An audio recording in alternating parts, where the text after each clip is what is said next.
a través de Jesucristo, aleluya, y ha dejado su Espíritu Santo para que nos guíe a toda justicia y a toda verdad, amén, gloria a Dios. También creemos, aleluya, en que Jesús es Dios, amén, creemos que Jesús es Dios, aleluya, Dios con nosotros. Creemos que Jesús, aleluya, es digno de alabanza, de adoración y gloria, amén. Creemos en la caída del hombre. ¿Cuántos creen que el hombre pecó y cayó y le falló a Dios? También creemos en la caída del hombre. Creemos en la salvación del hombre. ¿Cuántos creen en la salvación del hombre? Gloria al nombre del Señor. ¿Cuántos creemos que podemos ser salvos a través de Cristo Jesús? Amén, gloria a Dios. Y la sexta, las ordenanzas de la iglesia.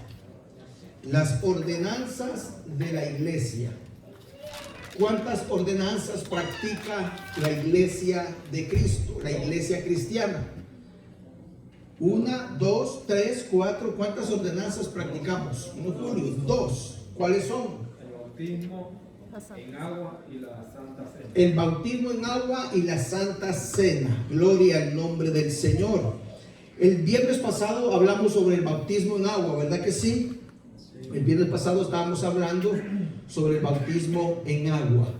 Hoy nos toca la Santa Cena. Pero antes de entrar a la Santa Cena, vamos a orar, vamos a pedirle al Señor que sea el Espíritu Santo que nos guíe, que su palabra pueda, aleluya, en nosotros hacer el efecto, que su palabra pueda quedarse en nuestra mente, en nuestro corazón, para que nosotros podamos vivirla para su honra y para su gloria.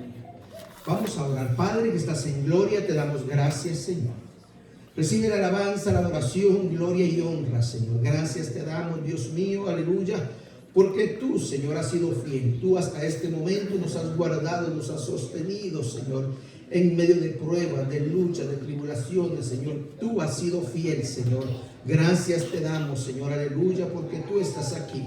Tu palabra nos dice que donde 2 o 3 congregados en tu nombre, ahí tú estás, Señor. Padre de la gloria, te pedimos que te muevas, Señor, por medio de tu Espíritu Santo, Dios mío, a través de tu pueblo, con conocimiento, con entendimiento, Señor, con sabiduría de lo alto, Dios mío. Trae, Señor, a cada uno de nosotros en esta sala, en este lugar, Señor, para que podamos comprender, Señor, tu palabra. Dios, a ti, Señor, te pedimos todo, Padre, en el nombre maravilloso de Cristo Jesús. Amén, Señor, y amén. Gloria a Dios. Pregunto yo, antes de entrar a la Santa Cena, gloria al nombre del Señor, antes de entrar a la Santa Cena, pregunto yo, ¿por qué es importante estudiar doctrina? Recuerde que lo que estamos nosotros viendo cada viernes son las doctrinas, ¿verdad?, de las asambleas de Dios o las doctrinas cristianas. ¿Por qué estudiar doctrina? ¿Cuáles son las razones para que debemos nosotros de estar estudiando doctrina? Recuerde que doctrina es enseñanza. Son las enseñanzas bíblicas. Eso es doctrina. Son las enseñanzas de la palabra del Señor. Aleluya. Pero yo quiero darle algunas razones antes de entrar y volver como a refrescar al principio en nosotros cuando comenzamos y dijimos, ¿por qué estudiamos doctrina? ¿Para qué debemos de estudiar doctrina?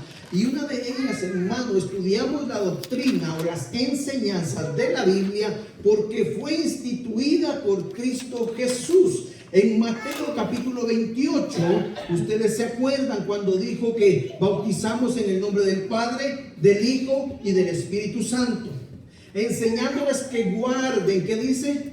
Todas las cosas que os he mandado, todas las enseñanzas, que guarden toda doctrina, toda enseñanza. Es de nosotros como iglesia, hermanos, las razones para estudiar doctrina es porque fue instituida por el Señor, que nosotros debemos de aprender las doctrinas que están en la palabra del Señor. 2, porque ellas constituyen el fundamento de la vida cristiana. La doctrina, hermano, constituye el fundamento de su vida cristiana, de usted con Dios. Por esas razones estudiamos doctrina. Por esas razones estudiamos la palabra del Señor. Porque, número 1, fue instituida por Jesús. Enséñensela, le dijeron a los apóstoles.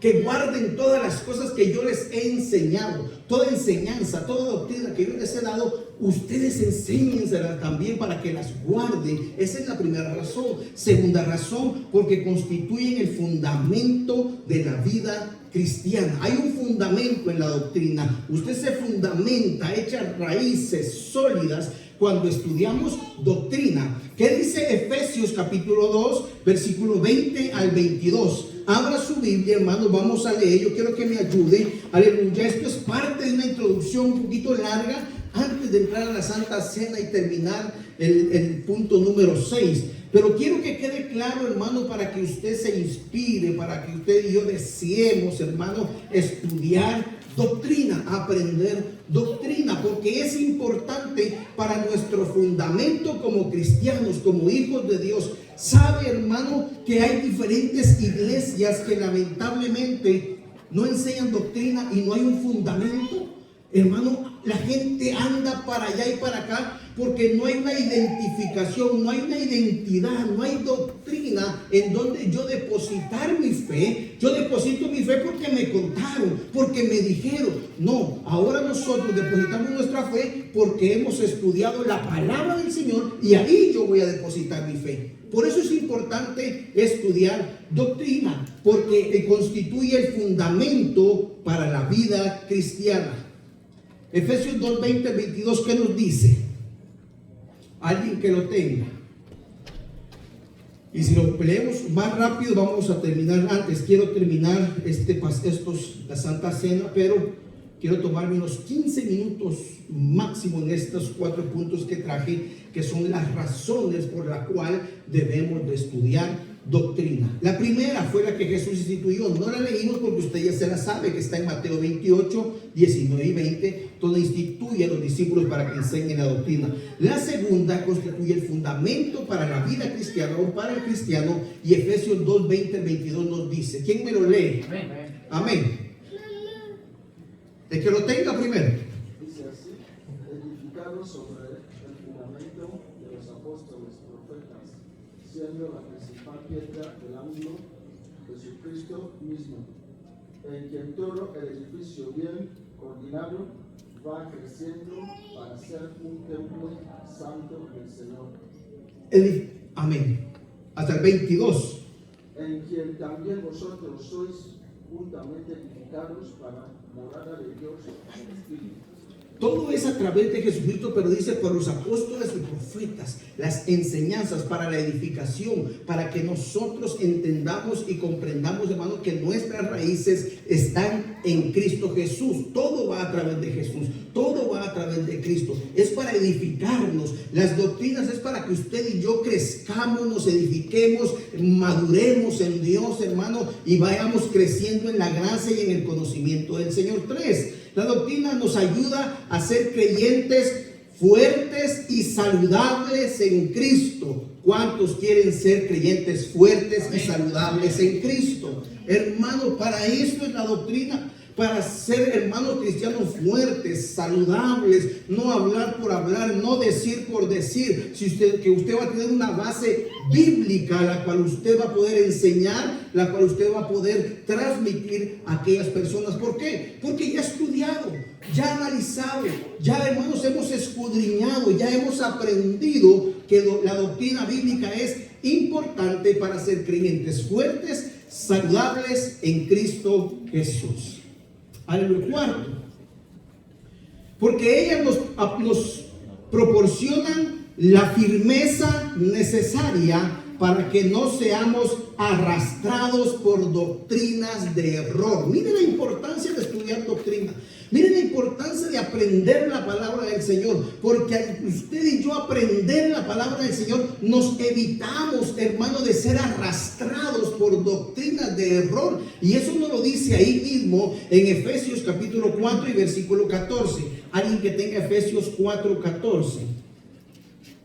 Gloria al nombre del Señor. La importancia de estudiar doctrina, de aprender doctrina bíblica. Efesios 4, 14. ¿Qué dice Efesios 4, 14? Para que ya no seamos niños fluctuantes, ya llevados por por estratégama, por estrategias para que ya no seamos niños fluctuantes, llevados por doquiera de todo viento de doctrina por estratégama de hombres que para engañar emplean con astucia la artimaña del error. Mire, hermano, ¿para qué es importante? Para que ya no seamos niños fluctuantes, dice, llevados por doquier de todo viento de doctrina. Hay vientos de doctrina por todas partes, doctrinas diferentes. Acuérdense que doctrinas son enseñanzas. Hay enseñanzas de toda clase por todo lugar, pero aquí Pablo dice a los efesios, tienen que aprender lo que dice la palabra del Señor, tienen que aprender esto para que eviten, dice, para que ya no sean niños fluctuantes, dice, llevados por doquier de todo viento de doctrina, por estratégama de hombres que para engañar emplean con astucia las artimañas del error, para que no caer nosotros en error, para que no nos cuenten y nos digan y nosotros digamos sí, amén a todo. Es importante venir a la palabra del Señor, estudiar la Biblia, estudiar doctrina. Por eso es que estamos estudiando las doctrinas que yo les acabo de leer, hermanos, sobre Jesús, que Jesús es Dios, es un trino Dios, la Biblia, la inspiración de la palabra. Todas esas doctrinas usted las está absorbiendo para que cuando venga otra clase de doctrina usted ya sabe, usted ya ha aprendido y usted dice, no me va a mover de donde yo sé, donde he creído bíblicamente. Por eso es importante estudiar doctrina o aprender las enseñanzas de la palabra del Señor. Diciendo eso, hermano, entonces vayamos entonces a la doctrina que nos compete en el día de hoy, que es, ¿cuál es la que sigue? La Santa Cena. Gloria al nombre del Señor. La Santa Cena, gloria a Dios. Hablamos sobre el bautismo en agua. Yo creo que ese punto ya quedó muy clarito, ¿verdad que sí? Como el agua. Y recuerde que cuando nosotros el viernes terminamos, estábamos hablando de los privilegios que proporciona el bautismo. Y empezamos a deletrear 3. Y uno de ellos es santificación, dice, es satisfacción. ¿Qué privilegio me da? Es una satisfacción cuando yo me bautizo de cumplir la voluntad de Dios, de hacer la voluntad de Dios. Ese es uno de los privilegios. El segundo es, dice que los creyentes vienen a ser miembros de la iglesia con plena comunión, estar con el pueblo de Cristo, estar con la iglesia. Eso te trae también el bautismo, porque ya eres parte de la iglesia de Cristo, parte de la iglesia local donde te bautizaste. Entonces hay privilegios. Y el tercero dice participar de la Santa Cena. Y ahí fue donde nos quedamos y íbamos a entrar a la Santa Cena. Gloria al nombre del Señor. ¿Cuántos de aquí han sido bautizados? Amén. ¿Todos? Amén. Todos los que estamos aquí, ¿verdad que sí? Entonces, todos los que estamos aquí tenemos que ser parte de la Santa Cena. Tenemos que ser partícipes, hermano, de tomar el fruto de la vid y el pan. Eso lo debemos de hacer todos nosotros porque ya creemos en el Señor Jesucristo.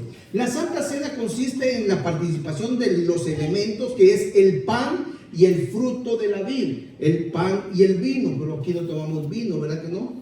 Solo jugo de uva. ¿O quiere que lo cambiemos a vino? ¿Qué dice hermana Gladys? ¿Por qué me pregunta a mí? No, porque usted ya es la mayor, aquí estamos. No, ¿verdad que no? Quedamos en el jugo de uva. ¿Qué dice? Amén, gloria a Dios, porque si no entramos en un debate del vino y esto, y ¿verdad que no? Quedémonos con el fruto de la vid, ¿verdad que sí? Y el fruto de la vid, cuando usted lo machaca, sale un juguito bien rico, jugo de uva, gloria al nombre del Señor. Esa es la Santa Cena, son los elementos, es el pan y el fruto de la vid. Dice, hermano, yo quiero que vea esto. Esto es, hermano, es una expresión simbólica de la obra expiatoria del Señor Jesucristo y en memoria de Él. Lo que hacemos es simbólico. Es simbólico a la muerte de Cristo Jesús, hermano, a su sangre y a su cuerpo. Ese es el símbolo que Jesús nos dio. No es otra cosa, sino que es un símbolo. ¿Y en memoria de quién es? En memoria de Él. Eso es la Santa Cena. La Santa Cena fue instituida en el contexto de la Pascua judía. Recuérdese que Jesús dijo: vamos todos a celebrar la Pascua, ¿verdad que sí? Se recuerdan. Y vamos a ir entrando ya en materia. Mateo capítulo 26. Vamos a Mateo capítulo 26. Gloria al nombre del Señor. Mateo capítulo 26. Alguien, hermano, que tenga voz fuerte, que lea rápido, porque aquí necesito que me lean Mateo 26 del versículo 17 hasta el 29. ¿Quién se anima? Aquí está, hermano, la enseñanza del día de hoy. Aquí está para que nosotros veamos qué dijo Jesús, qué hizo Jesús con sus discípulos, hermano, en Mateo capítulo 26 y versículo 17. Y en su Biblia dice: institución de la cena del Señor. Ahí dice la Biblia. Karen, me va a hacer el favor de leerlo. Vamos, Karen. El primer día del festival de los panes sin levadura, los discípulos se acercaron a Jesús y le preguntaron: ¿dónde quieres que te preparemos la cena de Pascua? Al entrar en la ciudad, les dijo: verán a cierto hombre. Díganle, el maestro dice: mi tiempo ha llegado y comeré la cena de Pascua con mis discípulos en mi casa. Entonces los discípulos hicieron como Jesús les dijo y prepararon la cena de Pascua allí. Al anochecer, Jesús se sentó a la mesa con los 12. Mientras comían, les dijo: les digo la verdad, uno de ustedes me traicionará. Ellos, muy afligidos, le preguntaron uno por uno: ¿seré yo, Señor? Jesús contestó: uno de ustedes acaba de comer de este plato conmigo y me traicionará, pues el Hijo del Hombre tiene que morir, tal como lo declararon las Escrituras hace mucho tiempo. Pero ¿qué terrible será para el que lo traiciona? Para ese hombre sería mucho mejor no haber nacido. Judas, el que lo iba a traicionar, también preguntó: ¿seré yo, Rabí? Y Jesús le dijo: tú lo has dicho. Mientras comían, Jesús tomó un poco de pan y lo bendijo. Luego lo partió en trozos, lo dio a sus discípulos y dijo: tómenlo y cómanlo, porque este es mi cuerpo. Y tomó en sus manos una copa de vino y dio gracias a Dios por ella. Se la dio a ellos y dijo: cada uno de ustedes beba de la copa, porque esta es mi sangre, la cual confirma el pacto entre Dios y su pueblo. Es derramada como sacrificio para perdonar los pecados de muchos. Acuérdense de lo que les digo: no volveré a beber vino hasta el día en que lo beba nuevo con ustedes en el reino de mi Padre. Amén. Ahí el Señor Jesús estaba instituyendo un nuevo pacto en su sangre. Había un pacto antiguo con Israel. Aquí estaba el Señor poniendo un nuevo pacto con sus discípulos, y de ahí en adelante venía a ser con la iglesia de Cristo, con todo discípulo, todo seguidor de Cristo, entraba en este nuevo pacto. Hermanos, todo aquel que recibe a Cristo Jesús en su corazón entra en este nuevo pacto, abraza el pacto de Jesús, quiere el pacto de Jesús. Esa es la importancia. El Señor Jesucristo, al ofrecer el pan y el fruto de la vid en representación de su cuerpo y su sangre, con estas palabras, cuando dijo: haced esto en memoria de mí, se señaló a sí mismo con el verdadero sustituto, Cordero Pascual. Al momento que él estaba hablando: este es el nuevo pacto, este es mi sangre y el pan, él se estaba señalando a él y decir: yo soy el Cordero de Dios que quita el pecado del mundo. Algo que Juan lo estaba señalando, algo que Juan, cuando venía caminando, le dijo: he ahí el Cordero de Dios. Él estaba confirmándose ahí cuando él se da y dice: este pan, esta copa es el nuevo pacto en mi sangre. Está testificando que Él es el Hijo de Dios, que iba a morir en la cruz del Calvario para perdón de todos los pecados del mundo. Esa es la importancia, hermanos, de la Santa Cena del Señor. Pero ¿cuál es el elemento? El pan. ¿Qué representa? ¿Qué representa el pan? El pan representa el cuerpo del Señor Jesucristo. El pan representa, hermano, que Él va a dar el cuerpo para que lo sea molido, para que sea partido. Recuerde que Él no había muerto todavía cuando estaba con sus discípulos, cuando estaba instituyendo esa cena. Él no había muerto. Él tenía que hacer unos símbolos, hermano, unas figuras para que el pueblo comprendiera que el pan simbolizaba su cuerpo y que su sangre simbolizaba, hermano, el vino que estaban tomando. Pero ¿qué representa el pan? En Isaías 53:5 nos dice, hermano, lo que representa. Alguien que me lea Isaías 53:5. Isaías 53:5. Y Mateo, donde leyó Karen, vamos a ir desglosando versículo por versículo lo que podamos. Mateo 26, pero solo el versículo 26. Mateo 26 e Isaías 53:5. Dice así la palabra de Dios: mas el herido fue por nuestras transgresiones, molido por nuestros pecados, el castigo de nuestra paz fue sobre él, y por su llaga fuimos nosotros curados. Amén, gloria al nombre del Señor. El cuerpo del Señor Jesucristo. Estamos hablando de la Santa Cena y es importante recalcarlo y renombrarlo, aunque ya lo hemos predicado. Pero el cuerpo del Señor Jesucristo proféticamente iba a ser molido, iba a ser, hermano, desfigurado. Por eso es que el Señor lo hizo una figura con el pan y el vino, así como este pan es partido en memoria de ustedes. Este pan es partido, este pan es molido. Por otra parte, esto representa lo que va a acontecer al próximo día o al día siguiente o a la tarde siguiente, porque acuérdense que el Señor Jesucristo dice que, hermano, comió la Pascua, instituyó el nuevo pacto y luego en esa misma noche sale al monte Getsemaní, sale a orar con sus discípulos, sale a buscar a Dios, a su Padre Jesús, y ahí fue donde él fue atrapado por los líderes, que ya sabemos lo que sucedió. Mano, el Señor instituyó la cena un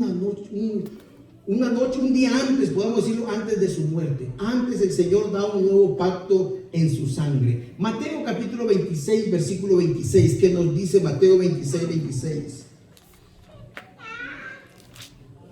Lo acabamos de leer. Mientras comía, tomó Jesús el pan y bendijo, y lo partió y dio a sus discípulos y dijo: tomad, comed, esto es mi cuerpo. El pan, esto es mi cuerpo. El pan simbolizaba el cuerpo del Señor Jesucristo que iba a ser partido. Y la copa, el fruto de la vid, la copa representa la sangre del Señor Jesucristo derramada para remisión de todos los pecados. Y está también ahí en ese versículo Mateo 26, 28. ¿Qué dice Mateo 26, 28? Mateo 26, 28. Porque esto es mi sangre del nuevo pacto, que por muchos es derramada para remisión de los pecados. ¿Para remisión de qué es la sangre? De los pecados. Para remisión de los pecados, para perdón de pecados. Por eso que cuando predicamos y decimos el único que puede perdonar tu pecado es la sangre preciosa de Cristo Jesús, la que Él derramó en la cruz del Calvario. Lo que estoy predicando quiere decir el sacrificio que Jesús hizo en la cruz del Calvario. Si tú lo aceptas, si tú crees en tu corazón, si tú confiesas y dices: Señor Jesús, yo te creo como mi Salvador, creo que moriste en la cruz del Calvario, que derramaste tu sangre, que diste tu cuerpo, tu vida, lo diste por mi pecado, usted viene a ser salvo. Porque para eso es la sangre de Cristo, para remisión de los pecados, para quitar los pecados del mundo, para quitar los pecados, dice aquí, de muchos. Mano, el Señor quisiera quitar los pecados del mundo, pero sabe de que no todos quieren ser perdonados. No todos quieren que sus pecados les sean perdonados. Hay muchos todavía ya. Y dice: yo así quiero vivir mi vida. Yo no sé qué pasa después de esta vida, no sé qué voy, si hay un infierno, pero la gente está cegada. Hermano, no saben lo que están diciendo. No saben las barbaridades que el enemigo tiene cerrados sus ojos y dice, no, pues yo así vivo y nadie me juzga, nadie me dice nada, esta es mi vida. No, esta es la vida que Dios le dio al mundo. Es la vida del Señor que nos dio y nosotros nos debemos a Él. Por eso en nosotros hay un cuerpo, estamos hechos de cuerpo, alma y espíritu, porque hay algo en nosotros, una conexión del ser humano con Dios que debemos conectarnos. Usted se ha dado cuenta, hermano, que hay hombres y mujeres en el mundo que no tienen satisfacción por nada. Lo han logrado todo, mas sin embargo no hay paz y no hay alegría, no hay felicidad en ellos. ¿Usted no se ha dado cuenta de eso? Aún gente rica, gente poderosa, se ha quitado la vida porque lo tienen todo, mas sin embargo les falta algo dentro. ¿Y sabe qué les falta? Es esa conexión entre creador y creación. Eso es lo que dejó Dios, ese espíritu, esa alma que necesita estar en constante, aleluya, conexión con Dios. Por eso es que dejó la oración, por eso es que dejó el ayuno, por eso es que dejó la palabra. Sabe, hermano, que científicamente la oración, aún los científicos sin ser cristianos ven en la oración algo diferente. Búsquenlo, ahí puede hasta googlearlo. Hermano, científicamente cuando ora dice que hay algo que pasa en el ser humano, una paz, algo que la gente no puede explicar. Es que eso no se puede explicar, eso es espiritual. Y la gente natural, dice la Biblia, no conoce lo espiritual, no sabe lo espiritual. Por eso es la importancia de la oración, hermano, de orar con Dios, porque hay una conexión entre creación y creador, hermano. Algo que la ciencia no ha podido explicar, pero dice, en la oración hay algo. No podemos explicar qué sucede, pero pasa algo. Hermano, es poderoso orar con el Señor. Hermano, por eso es que el Señor derramó su sangre, dio su cuerpo para que usted y yo seamos salvos por la gracia del Señor Jesucristo. Aleluya. Cuando se celebra la Santa Cena, se participa del pan y del fruto de la vid como una representación del cuerpo y de la sangre del Señor. Nunca los elementos se convierten o se transforman en carne ni en sangre, porque si así fuera, dice, cada vez que celebramos la Santa Cena, hermanos, estaríamos matando a Jesús. Lo matamos otra vez porque el pan se convierte en el cuerpo de Cristo y la sangre y la vid o el jugo se convierte, hermano, en la sangre de Cristo. Esas son las creencias, hermano, que trae el catolicismo. Ellos creen, hermano, que cuando ellos toman ¿cómo se llama? La hostia. Ellos creen que eso se convierte en el cuerpo de Cristo. No es así. No es así. Porque dice la Biblia que una vez murió Cristo solamente por el pecado del mundo. Y si nosotros creyéramos en eso, de que cuando comemos el pan, cada vez el pan se convierte en el cuerpo de Cristo, y cuando tomamos la copa se convierte en la sangre de Cristo, estaríamos matando a Jesús todos los días, cada vez que la bebiéramos. Cuando Cristo Jesús dijo, y su palabra dice que una sola vez murió Jesús por el pecado del mundo. Mire lo que dice en Romanos capítulo 6. Yo quiero que leas, que busque Romanos capítulo 6. Alguien que me busque Hebreos 9 y alguien que me busque Hebreos 10. Romanos capítulo 6. Vamos a ver qué dice el Señor, qué dice su palabra. En Romanos 6, 9. Romanos 6, 9. Sabiendo que Cristo, habiendo resucitado de los muertos, ya no muere la muerte, ya no tiene dominio sobre él. Hasta el 11. Porque en cuanto murió, al pecado murió una vez, pero en cuanto vive, para Dios vive. Así también vosotros consideraos en verdad muertos al pecado, pero vivos para Dios en Cristo Jesús, Señor nuestro. Amén. Mire el versículo 9. Sabiendo que Cristo, habiendo resucitado de los muertos, ya no muere. La muerte no se enseñorea más de él. Una sola vez murió y no muere más. Hebreos 9:28. Hebreos 9:28, ¿qué nos dice Hebreos 9:28? Así también Cristo fue ofrecido una vez para llevar los pecados de muchos y aparecerá por segunda vez sin relación con el pecado para salvar a los que le esperan. Amén. Así que Cristo fue ofrecido ¿cuántas veces? Una sola vez para llevar los pecados de muchos y aparecerá por segunda vez sin relación con el pecado para salvar a los que le esperan. Hermano, la segunda venida va a ser para el Señor llevarnos con Él. ¿Cuántos esperan a Cristo Jesús? ¿Cuántos le esperamos verdaderamente, hermano? Porque esto es lo que dice la palabra del Señor. Ya la segunda venida no tiene nada que ver con el pecado. Ya Cristo va a venir, hermano, con poder y gloria. Ya no va a venir como el cordero pascual de hermano. Ya no va a venir como un cordero para ser sacrificado. Va a venir a reinar. Va a venir con poder y a traerlo a usted y a mí, a los que le esperan, dice la palabra del Señor.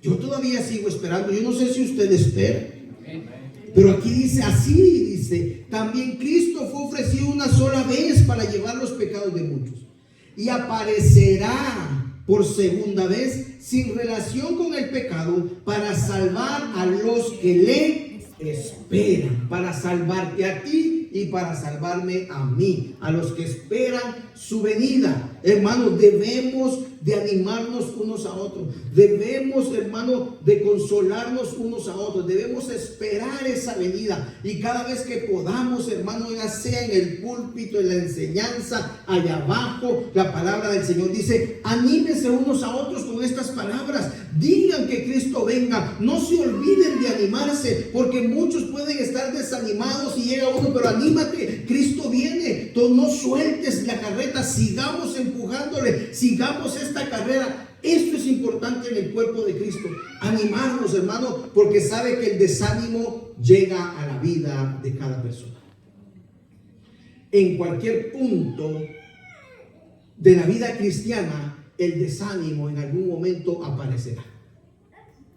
Eso no quiere decir que usted va a dejar de venir a la iglesia, no. Quiere decir que el desánimo va a venir y va a decir, ¿será cierto? ¿Qué pasó? ¿Por qué me estoy desanimando? Deje de orar, deje de leer la Biblia, deje de creer en su venida. Algo sucede en ese desánimo. Por eso es la importancia de congregarnos. Por eso es la importancia de estar unidos. Por eso es la importancia de seguir aquí juntos adorando a Dios. Y vengas, hermano, yo le aconsejo que aún en medio del desánimo, usted venga, se dice, yo no tengo ganas de ir a la iglesia, estoy desanimado o estoy desanimada, pero voy a ir. Créame que una palabra Dios tiene para su vida, algo Dios tiene para su corazón. Hermano, cuando aún está el desánimo, no quiere decir que estamos derrotados, estamos diciendo que estamos pasando un valle de sombra y de muerte, puede ser. Pero Cristo dijo que iba a estar con nosotros, hermano. Entonces, en medio del desánimo, vengamos, véngase. Pastor, yo no tengo que venir ganas de, pero véngase, no se preocupe. Porque aquí envía el Señor vida eterna, dice su palabra. Aquí, hermanos, porque cuán hermoso es estar reunidos todos. Porque aquí envía el Señor bendición y vida eterna. En cambio, si una persona se desanima, no es que está en pecado, pero se desanimó, pero se queda en casa. Y se queda en casa, y otro domingo, y otro viernes, y va agarrando costumbre, y costumbre, y costumbre. Llega un momento que está tan desprotegido o desprotegida, donde el enemigo dice que anda como león rugiente buscando a quien devorar. Eso lo dice la palabra. Eso no lo digo yo, lo dice la Biblia. Yo solo le estoy recitando la palabra, pero en esa misma recitación lo estoy animando y nos estamos animando unos a otros, hermanos. Él dice que el enemigo anda como león rugiente buscando a quien devorar. Y un león lo que busca es una presa débil. ¿No es así? ¿Usted no se ha dado cuenta en Animal Planet? Discovery. Cuando el león va, no crea que el león va es grande, pero cuando se presenta con un rinoceronte o un no sé qué, y mira que le está haciendo mucha fuerza, mejor se va. No crea que le hace entrada. Un hipopótamo también trata, pero si mira que no puede, ¿qué hace? Se va. Pero con una presa débil, hermano, el león lo hace pedazos. Y así anda el enemigo, como león rugiente, buscando a quien devorar. ¿Y a quién va a devorar? A la oveja más débil. Por eso es la importancia de reunirnos. Por eso es la importancia de estar aquí. Por eso es la importancia de aprender su palabra. Porque en el momento de debilidad, cuando yo sé doctrina, yo sé palabra, entonces la pongo en práctica. Porque no basta con conocer las 16 doctrinas si no las ponemos en práctica. No basta conocer la Biblia si no lo ponemos en práctica. Cuando venga el desánimo, cuando venga el problema, cuando venga, usted acuérdese de la palabra, lea la palabra y dice, hoy la voy a poner en práctica. Porque a Dios se le adora con desánimo o sin desánimo. Entonces yo voy a ir a adorar a Dios, ¿ve? Y ahí se para firme y dice, ¿y este qué le sucedió? Y no estaba desanimado. Sí, puedo estar desanimado, pero la palabra a mí me enseña que desanimado o no desanimado, lo sienta o no lo sienta, Dios merece gloria y honra. Entonces voy a ir a congregarme a darle gloria al Señor. Y eso del enemigo dice, no, con este, ¿qué está pasando?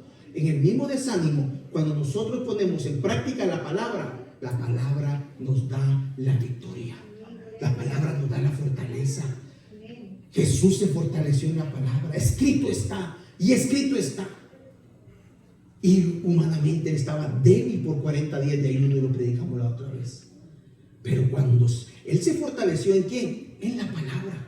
El enemigo vio que no podía y está débil, pero me está resistiendo la palabra. Él está débil, pero está viviendo la palabra. Porque no está haciendo lo que yo diga, él está haciendo lo que la palabra dice. Él está confiando en la palabra y él está viviendo la palabra. Por eso es la importancia, hermano. El enemigo, como le dije, se sabe la palabra, pero no la vive. Pues, sin embargo, Cristo se sabe la palabra y la vivió y la puso en práctica y tuvo victoria. Ese es el secreto de un cristiano. Conocer doctrina, conocer enseñanza, pero poner en práctica en los momentos de debilidad, en los momentos de prueba.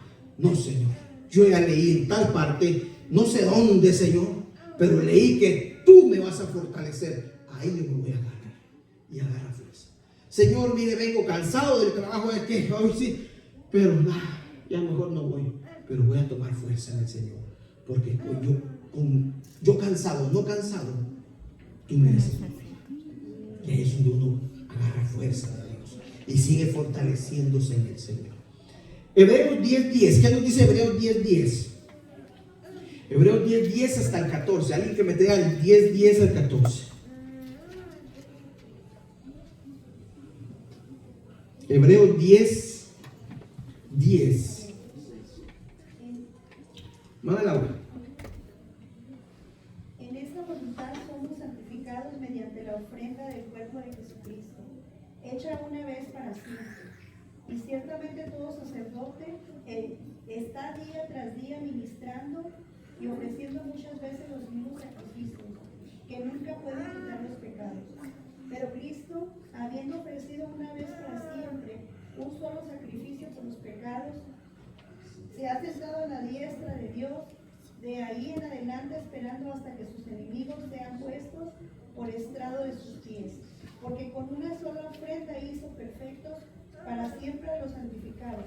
Y nos atestigua lo mismo, Espíritu Santo, porque después de haber dicho, ese es el pacto que haré con ellos. Después de aquellos días, dice el Señor, pondré mis leyes en sus corazones y en sus mentes, las escribiré, y añade, y nunca más me acordaré de sus pecados y transgresiones. Pues, Ahí está bien. Amén. Gloria a Dios. No, ya iba en el capítulo, hermano. Eso está muy bien, hermano. Ya se iba a ir. Muy bien. Gloria a Dios. Una sola vez. No 2 veces ni 3 veces. El Señor fue una sola vez al sacrificio por usted y por mí. No como los sacerdotes, dice, que entran todas las veces al mismo sacrificio, porque era una sombra, hermano, de lo que iba a venir, que era Cristo Jesús, el sacrificio perfecto. Todos los sacrificios que los sacerdotes iban a hacer y ofrecían un cordero, hermano, lo ofrecían, un cordero sin mancha, un cordero ahí para los sacrificios. ¿Sabe lo que hacía esos sacrificios? Cubrían el pecado del pueblo. Pero dice la Biblia que no podían quitarlo como Jesús.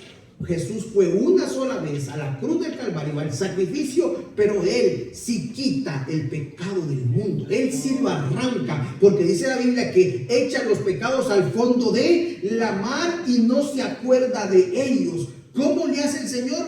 No me pregunten, no lo sé.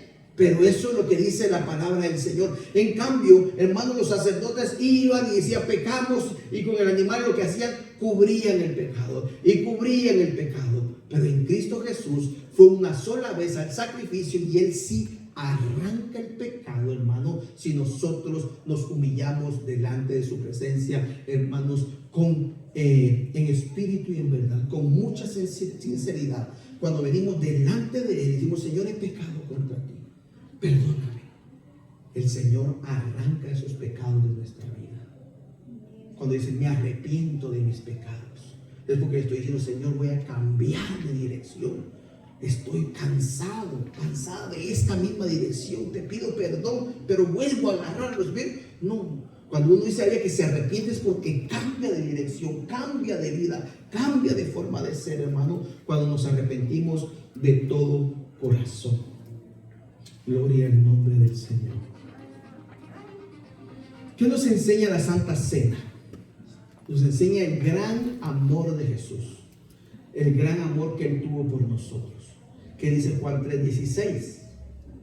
¿Se sabe Juan 3:16 sin buscarlo? De tal manera Para que todo aquel que en Él cree no se pierda, mas tenga vida eterna. ¿Cree en quién? En lo que acabamos de explicar, en el sacrificio, en la sangre y en el cuerpo de Cristo. Que todo aquel que en Él cree no se pierda, mas tenga vida eterna. ¿Qué dice Romanos 5:8? Romanos 5:8.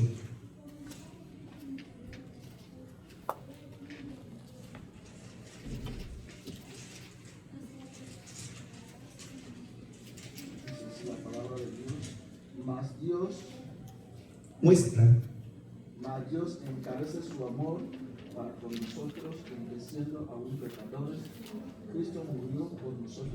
Mire, hablando del sacrificio de Cristo Jesús, del Cordero Pascual, de su sangre que derramó, de su cuerpo que dio para ser molido, dice, mas Dios muestra su amor para con nosotros, en que siendo aún pecadores, Cristo murió por nosotros.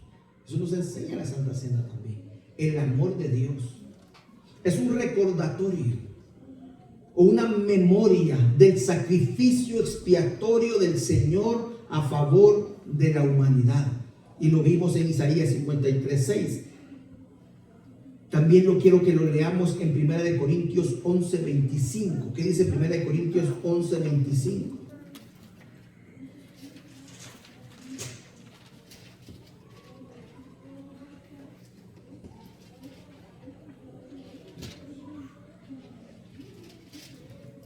Primera de Corintios 11:25, ¿qué dice? Asimismo tomó también la copa después de haber cenado, diciendo, esta copa es el Nuevo Testamento en mi sangre, haced esto todas las veces que la bebiereis En memoria de mí.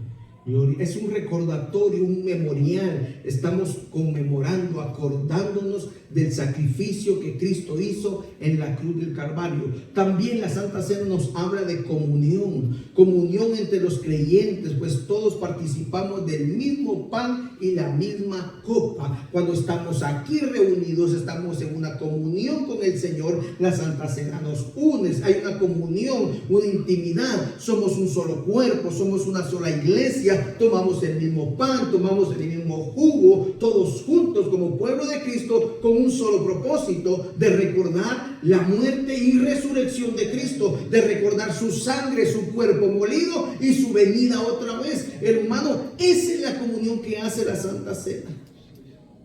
La comunión con el Señor.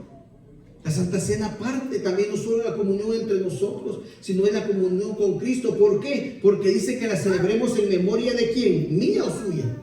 En memoria de Él. Hay una comunión entre usted y Dios, y usted y Cristo. Hay una comunión porque lo estamos acordando de Él, porque es de Él y es para Él y es en memoria de Él, y todo se basa en al nombre de Él. ¿A quién? Jesús.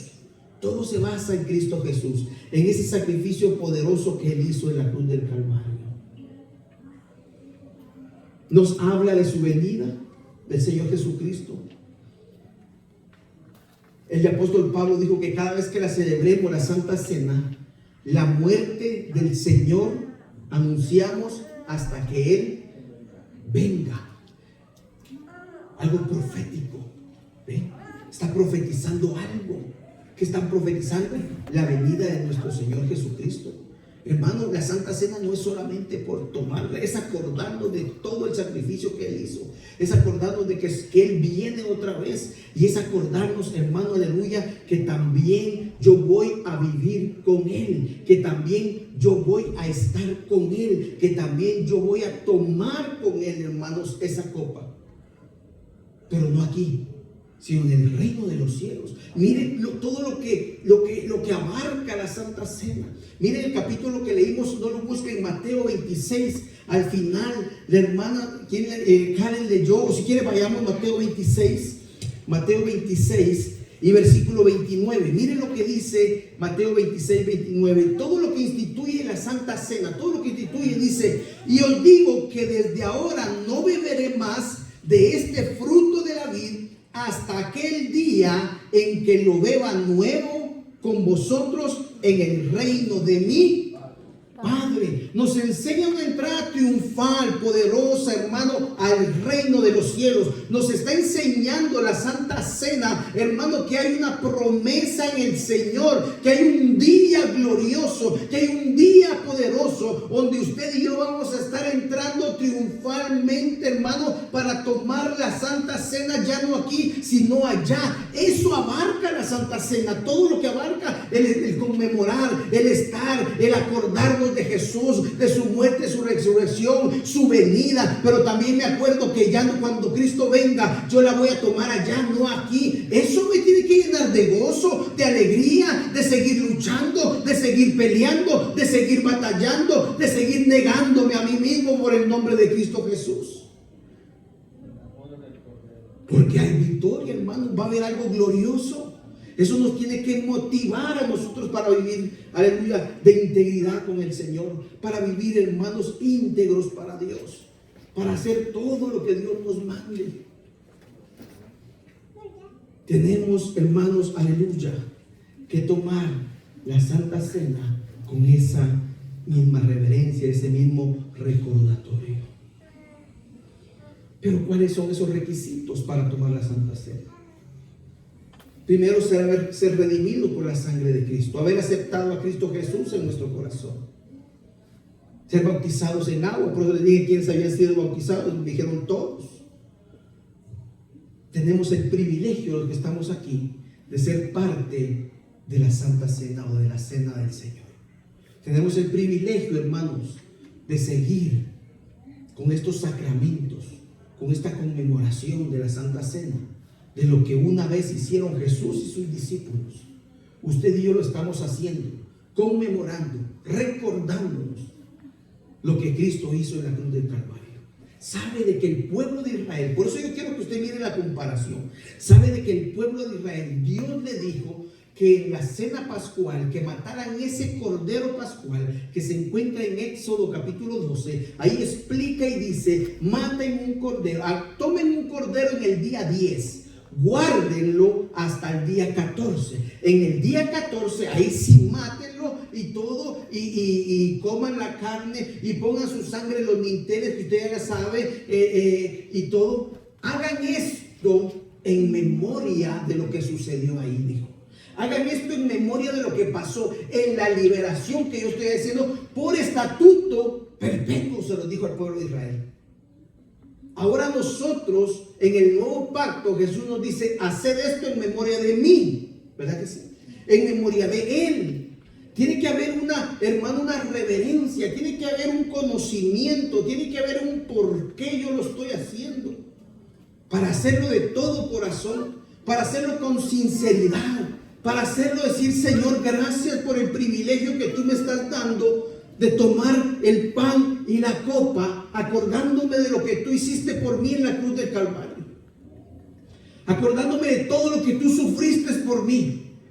Acordándome de que todas las bofetadas, todo lo que te insultaron, acordándome que estuviste en la cruz del Calvario, acordándome de que también fuiste a la tumba, acordándome que resucitaste el tercer día, recordándome también que ya no vas a beber este fruto de la vid, sino allá en el reino de los cielos. Me estás diciendo a mí que hay una promesa poderosa para mí, mi familia y mi vida, para todos aquellos que acepten a Cristo Jesús. Mire todo lo que implica y abarca la Santa Cena. ¿Se ha dado cuenta? Todo lo que es la Santa Cena. No tomarla por tomarla, porque ya viene otro día de Santa Cena. Hay que tomarla. No. Hay que tomarla con sabiduría, con inteligencia, con conocimiento, con reverencia de Dios. Los requisitos estar plenamente en comunión con la iglesia. Examinarse a sí mismo. Tomarla en estado de dignidad. Esos son los requisitos, hermanos, para tomar la Santa Cena. ¿Y cuáles son los riesgos de tomarla indignamente? Caer bajo juicio de Dios, enfermedades físicas o espirituales, muerte física o espiritual. Primera de Corintios, y voy terminando en este punto. Primera de Corintios, capítulo 11. Primera de Corintios, capítulo 11. ¿Tiene, hermanos, alguien alguna pregunta sobre la Santa Cena? Gloria al nombre del Señor.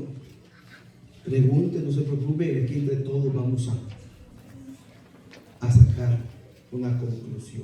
Hermano Marcos. Entonces los niños no pueden tomar la Santa Cena. Por lo general, pues yo creo que no. Por eso creo que hemos estado hablando. Y eso entra también. Muy buena pregunta. ¿Por qué? Porque entramos a lo que hemos hablado muchas veces, debatimos sanamente, que cuando un niño puede aceptar a Cristo en su corazón. ¿Ve? Caemos ahí. Cuando un niño puede aceptar a Cristo en su corazón, cuando dijimos cuando tuviera uso de razón, cuando sepa que ya hace las cosas por maldad, y empezamos y estuvimos hablando de que aproximadamente en una edad de 12 años, otros dijeron pues ya a los 10 los niños son tremendos, y a los 9 igual, o a los 8 igual, pero a veces los niños hacen cosas por travesura, es muy diferente a maldad en el corazón. Eso tenemos que ir calificando, y eso es un trabajo, como yo les dije a ustedes, de la iglesia. Ustedes me tienen que ayudar, los padres también. Los padres tienen que haber conocido a sus hijos, saben cómo están, en qué momentos están en su vida, para que así entre padre, pastor y líderes tomamos una decisión, decir, podemos bautizar a este muchacho, y después del bautismo y aceptó a Cristo, lo bautizamos, y después, lógico, él puede tomar la Santa Cena, porque él está aprendiendo y ha aprendido que tomar la Santa Cena es en memoria de Cristo, en memoria del sacrificio, en lo que él hizo. Tiene que estar consciente la persona que lo está haciendo, recordando a Cristo, recordando su venida, y recordando de que un día todos vamos a entrar una entrada triunfal con Cristo, y vamos a tomar la Santa Cena ya. Ese tiene que tener ese conocimiento el niño, más que todo.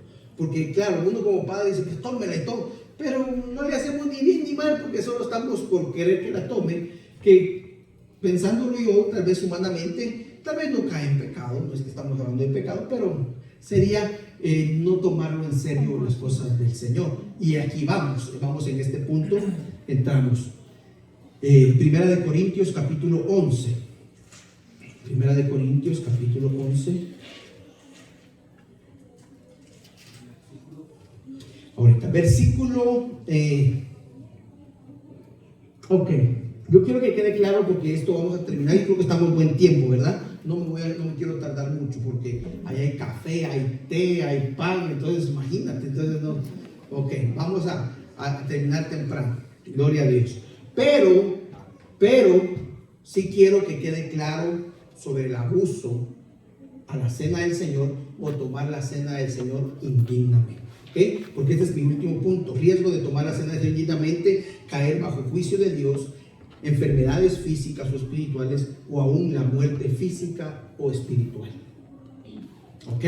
Pero no se asusten. Yo quiero que vayamos a la Biblia para que usted vea qué es tomar la Santa Cena indignamente. Pero para eso yo quiero que me ayuden a leer rápido, y así vamos a leer del capítulo 11, versículo 17. Alguien que me lea Mire, lo vamos a partir para que usted también y los que no van a leer, que pongan atención a la lectura, porque ahí vamos a sacar un todo y vamos a explicar cortito y ahí terminamos, ¿ok? Vamos a leer, alguien que me lea. Primera de Corintios 11, del 17 al 22. Ponga atención, del 17 al 22, alguien. Alguien que me lea del 23 al 26. Alguien que me lea del 27 al 34. Amén. 3 lectores, 3. Amén. Marcos. Marcos dice que va a leer 17 al 22. Amén. Y dice que es, escuche, es del abuso a la cena del Señor. Pongámosle atención y vamos leyendo usted con la vista de Marcos. Vamos. Abuso en la cena del Señor. Pero al anunciaros esto que sigue, que os alabo. No os alabo. Que no os alabo, perdón, porque no os congregáis para lo mejor, sino para lo peor. Pues en primer lugar, cuando os reunís como iglesia, oigo que hay entre vosotros divisiones, y en parte lo creo, porque es preciso que entre vosotros haya disensiones, para que se hagan manifiestos entre vosotros los que son aprobados. Cuando pues os reunís vosotros, esto no es comer la cena del Señor, porque al comer cada uno se adelanta a tomar su propia cena, y uno tiene hambre y otro se embriaga. Pues que 22. Pues que no tenéis casas en que comáis y bebáis, o menospreciáis la iglesia de Dios, avergonzáis a los que no tienen nada. ¿Qué os diré? Os alabaré, en esto no os alabo. Acuérdense que Pablo está hablando a los corintios con referente a la Santa Cena o a la Cena del Señor. Pablo está hablando y les está diciendo cómo ellos se están comportando cuando toman la Santa Cena o la Cena del Señor. Recuérdense que cuando Jesús juntó a sus discípulos, ¿qué dice que habían hecho? Cenando, ¿verdad que sí? Habían cenado, gracias. Habían cenado y después de haber cenado, dando gracias, dice, y partió y dijo, tomad, comed, pero hubo una cena, cenaron y todo. Entonces los primeros cristianos adoptaron eso. Dijeron, pues vamos a comer, vamos a beber, vamos a hacer esto, porque eso fue lo que Jesús hizo. Pero perdieron el propósito, el porqué, el acordarse de Jesús, el acordarse de su muerte. Perdieron el rumbo, perdieron el por qué se hacía. Ellos lo que hacían era, se reunían, comían y bebían. Si uno llevó comida, bueno, y si no, que mire cómo le hacen. Esa era la forma de tomar la Santa Cena o comer la Santa Cena en los primeros años o los primeros 100 años de la iglesia primitiva. Pablo los está exhortando y les está diciendo, así no es. Pero después viene en el versículo 23 al 26, nos habla y le instituye la Santa Cena. 23 al 26, ¿quién la tiene por ahí? Porque yo recibí del Señor lo que también os he enseñado. Y el Señor Jesús, la noche que fue entregado, tomó pan, y habiendo dado gracias, lo partió y dijo, tomad, comed, esto es mi cuerpo, que por vosotros es partido, haced esto en memoria de mí. Asimismo tomó también la copa después de haber cenado, diciendo, esta copa es el Nuevo Testamento en mi sangre, haced esto todas las veces que la bebiereis en memoria de mí. Porque todas las veces que comieres este pan y bebieres esta copa, la muerte del Señor anunciáis hasta que Él venga. Ok, Pablo estaba corrigiendo una forma que estaban llevando los de Corinto y no sé si las demás iglesias de Corinto, y que comían, bebían y miraba que si el otro era pobre no llevaba comida, miraba que hacía. Pablo dijo, yo les digo lo que recibí del Señor, que él la noche fue lo que agarró, fue que partió el pan, lo dio y tomó la copa y la dio. Eso. Pero eso se hace en memoria de Jesús. recordando su muerte, recordando su resurrección, recordando su venida. Y les está dando las pautas por las cuales tienen que hacer la Santa Cena. Algo que si lo vemos en los versículos que leyó en Marcos, vemos que ellos lo habían perdido. No estaban haciendo todo lo que Pablo después les dijo en el versículo 23 al 26. Luego dice el 27 como subtítulo, tomando la cena indignamente. Recuerda que este es un todo. Estamos leyendo todo el pasaje para llegar a una comprensión, no sacar un versículo nomás por eso. Versículo 27 al 34. ¿Quién me lo lee? Por la hermana Gladys.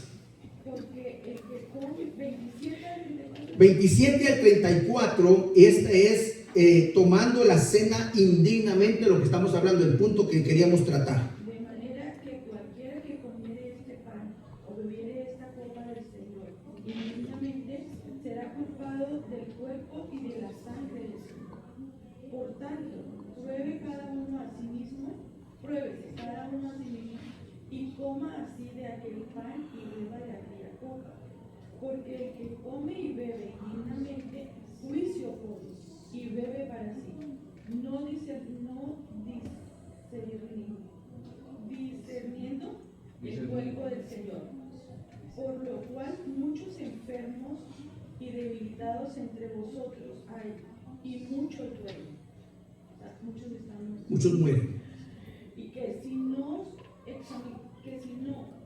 nos examinemos a nosotros mismos, cierto no seríamos juzgados. Mas siendo juzgados, somos castigados del Señor para que no seamos condenados con el mundo. Así que, hermanos míos, cuando os juntáis a comer, esperaos unos a otros.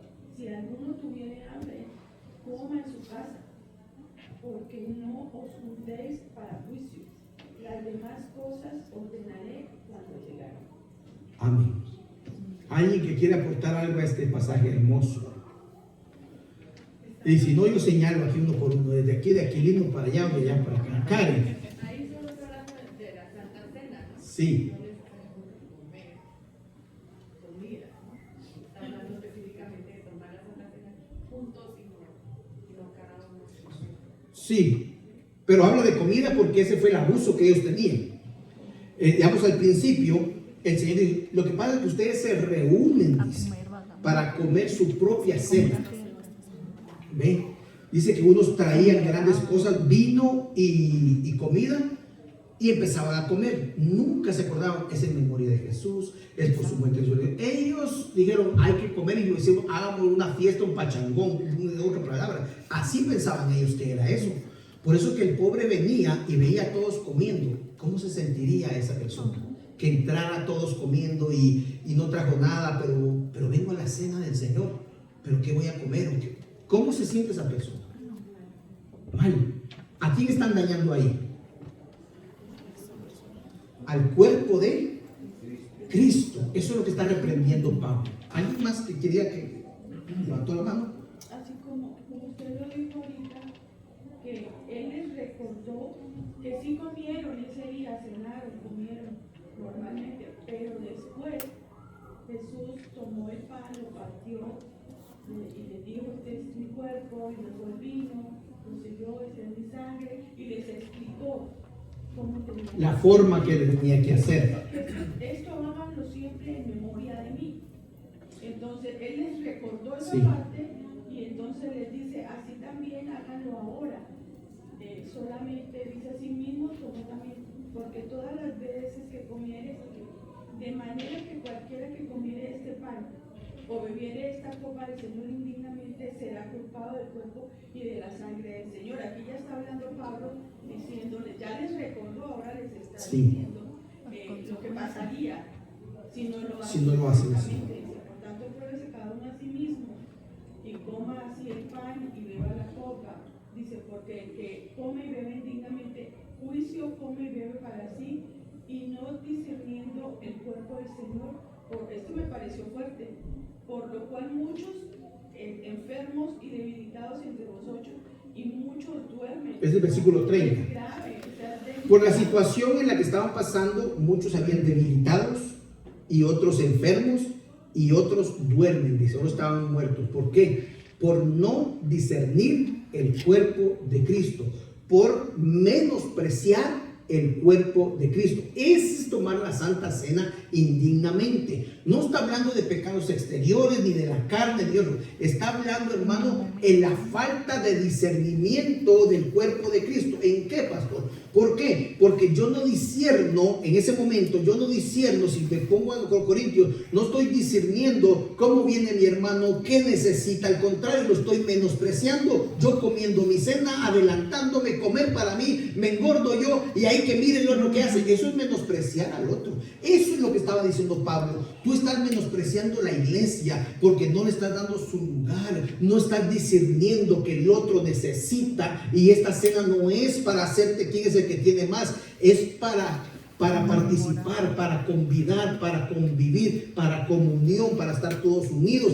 Eso es. Pero como no las has discernido, como no estás tomando tu propia cena, te emborrachas, haces todo, por eso hay muchos enfermos, por eso hay muchos duermen, están muertos. ¿Por qué? Porque viene el castigo por tomar la cena indignamente sin discernir el cuerpo de Cristo. Aquí hay una palabra muy bonita, dice el versículo 22. Pues que no tenéis casa en que comáis y bebáis, hablando de comida. Pablo está hablando de comida completamente. Pues que no tenéis casa en que comáis y bebáis. Dice, aquí está la palabra, ¿sí? Menospreciáis la iglesia de Dios. A ellos apresurarse, a ellos comer solos, a ellos no combinar. Hermano, lo que estaban haciendo ahí, estaban menospreciando la iglesia de Dios. La estaban teniendo en poco, no estaban tomando la Santa Cena, estaban menospreciando. Y avergonzáis a los que no tienen nada, dice. Miren el versículo 22. Dice, menospreciáis la iglesia de Dios y avergonzáis a los que no tienen nada.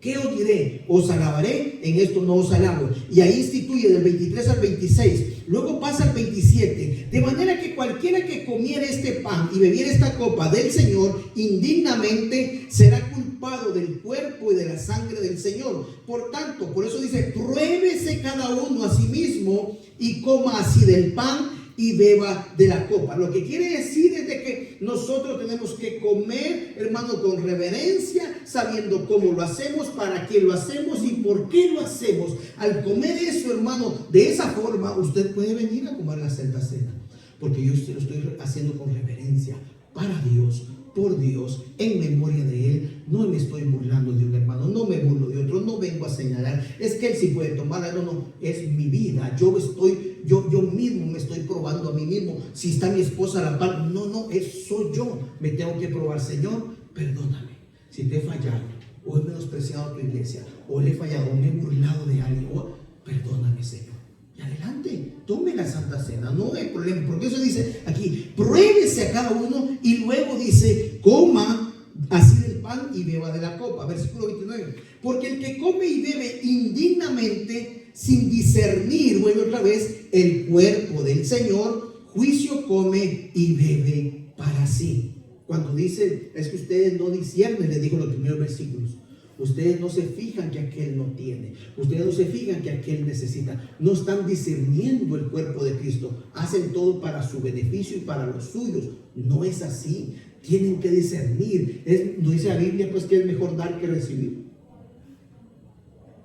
Si yo traigo un pavo es para tú. Y si yo no como, yo puedo comer en casa. O tal vez yo ya comí en casa, me voy para evitar problemas, pero lo que yo quiero es comunión entre hermanos, que nos llevemos bien hablando sobre comida. Para eso es. Por eso es que hacemos las actividades. Y yo creo que todo el que ha venido aquí no se ha quedado ni se ha ido con hambre, ¿verdad que no? Todos hemos comido.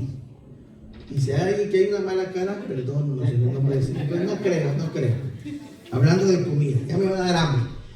Por lo cual hay muchos enfermos y debilitados entre vosotros, y muchos duermen. Yo quiero que veas, y muchos duermen. Si pues nos examinásemos a nosotros mismos, no seríamos juzgados. Dios no nos va a juzgar. Mira que hiciste. No, porque nos estamos examinando. Vengo con un corazón contrito y humillado, un corazón sincero, a decir: Señor, yo quiero ser partícipe de la Santa Cena, porque quiero recordarte, quiero, aleluya, acordarme de lo que tú hiciste por mí en la cruz del Calvario. Quiero acordarme de que tú vienes por mí. Quiero acordarme que un día yo voy a estar en el cielo tomando esta Santa Cena, pero allá contigo. Lo hacemos con conocimiento, con entendimiento. Eso te va a traer, hermano, bendición y gozo a tu vida cuando lo hacemos así. Pero lo hacemos por rutina. Yo lo hago por... No, hazlo con esa reverencia delante del Señor. Dice el versículo 23: mas siendo juzgados, somos castigados por el Señor, para que no seamos condenados con el mundo. Lo que dice el Señor: no, a este mejor me lo llevo antes que siga o que peque o se vaya al mundo. Mejor me lo llevo. Pero lo único que fue juzgado fue que terminó la vida aquí o pasó algo así, y Dios se lo llevó para evitar lo que se pierda. Por eso, para evitar lo que sea condenado al mundo. No es de que te vas a condenar y te vas a perder y te vas a ir al infierno. No está hablando de eso. Dice: mas siendo juzgados, somos castigados por el Señor, para que no seamos condenados con el mundo. ¿Sabe de qué? He oído muchas personas o testimonios de gente que da testimonio y dice: bueno, es que vino mi esposa, mi esposo, y se reconcilió con el Señor, pero Dios se lo llevó al siguiente día. Porque para Dios es preferible que se salve a que se vuelva para el mundo otra vez. Y sabe de que ese es el amor de Dios, que muchas veces humanamente no lo comprendemos. Y decimos: ¿cómo es el amor de Dios? Pues si se lo llevó. Si supiera que es ganancia estar con el Señor allá, algo que humanamente nosotros no lo vamos a comprender. Pero muchas veces pues, Dios prefiere que se acerque a Él, que lo salve y se lo lleva. Eso es glorioso. Pero para el ser humano, nosotros decimos: ¿qué pasó ahí? Pero muchas veces sucede eso, y ha pasado, y hay testimonio que Dios permite que se acerquen al Señor y Él se los lleva mejor, porque sabe Dios que va a continuar pecando y se puede perder. Y Dios no quiere que nadie se pierda, sino que todos vengan al arrepentimiento. Ese es el amor de Dios, tan grande, que para el ser humano es difícil, incomprensible, pero Pablo lo sabía muy bien, porque él decía: para mí el vivir es Cristo y el morir es ganancia. Para mí el vivir es ganancia. Ahorita, para mí el vivir es ganancia y el morir es Cristo. No dijo así.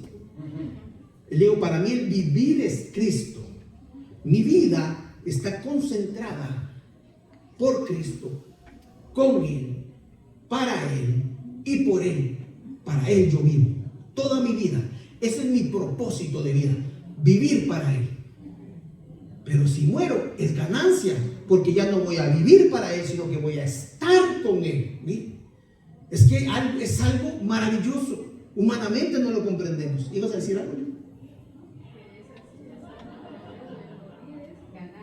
Porque ya hay una cena, vas a ver a tu Rey, a tu Salvador, el que salvó tu vida. Por eso es que dice que morir es ganancia, es algo Pero espérate, tú no has ganado, tú tienes que quedarte aquí conmigo, así que espera un momento. Yo no te voy a dejar ir tan fácil. Gloria al nombre del Señor. Hermano, es glorioso. Sigamos. Así que, hermanos míos, miren cómo, yo quiero que usted analice, porque yo creo que esto quede claro. Hermano, esto es importante. Y eso a veces no lo podemos explicar los domingos porque no hay tiempo o algo, pero es para nosotros, los que queremos aprender, y hay que animar a los hermanos.